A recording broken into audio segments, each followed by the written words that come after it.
Hello भाइ अनि दर्शन नमस्ते। शान्ति बहुआयामी कृषिमाको सञ्चालक म नारायण बहादुर तामाङ अहिले लाइभमा प्रत्यक्ष उपस्थित भएको छु यहाँहरू समक्ष।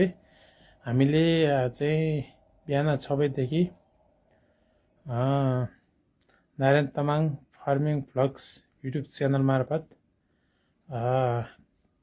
कुना काप्चा दूरदराजमा बस्नुभएका सम्पूर्ण कृषक साथीहरूलाई खोपी घरमा पाल्ने मुरे घरमा पालिरहनु भएका सम्पूर्ण दाजुभाइहरूलाई केही नलेज होस् भन्ने हिसाबले आफूले सिकेका कुराहरू बाँड्दैछौँ। 1 घन्टाको नलेजमा यहाँहरूले धेरै कुराहरू सिक्न सक्नुहुन्छ। मैले भाग 1, भाग 2, भाग 3 गर्दै प्रसारण गरेको छु। अनि जस्तै हाम्रा सम्पूर्ण दिदीभाइ दाजुभाइ आमाबुवाहरू अनि विदेशमा जानुभएका हाम्रा दिदीबहिनी दाजुभाइ इष्टमित्रहरू यहाँहरू पनि अब नेपाल पुगेपछि हामी के गर्ने भन्ने सोचमा हुनुहुन्छ भने सबैभन्दा सजिलो उत्तम भनेको मौरी पाल्न हो।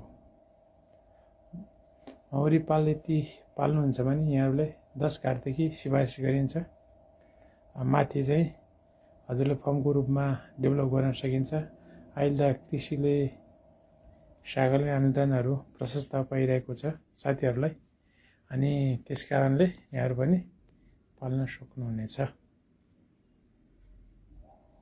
किन मैले यसो भनिरहेको भने एकचोटि लगानी गरेपछि हप्तामा एकचोटि, महिनाको 4 चोटि अथवा 2 चोटि मात्रै हेर्दा पनि पुग्छ।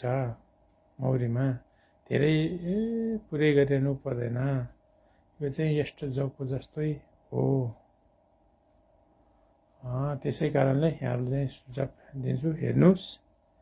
अनि अब मेरो नारायण तामाङ फेसबुकमा पनि सेयर गरेको हुन्छु भिडियोहरू, तपाईँलाई त्यो पनि हेर्न सक्नुहुन्छ। किनभने मौरी चाहिँ पहिलेदेखि नै पाल्दै आउनुभएको सबैजनाले, हाम्रो पनि पहिले खोपी घरमै थियो। पुरानो घर चाहिँ ढुङ्गा माटोको हुन्छ, त्योमा खोपामा हुन्छ। त्यो खोबाट मुरे घरमा सार्यो, मुरे घरमा अहिले आधुनिक घरमा चाहिँ सारेको हो।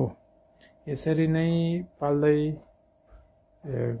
जानु भएको छ कोही साथीहरू हुनुहुन्छ भने तपाईँहरूले चाहिँ सिक्न सक्नुहुन्छ। सकेसम्म 1 दिनको तालिम लिनुहोस्, 3 दिनको लिनुहोस्। यो पनि गर्नु भएको छैन भने अब पालिरहेको साथीहरूलाई सम्पर्क गर्नुहोस्, सजेस्ट लिनुहोस्।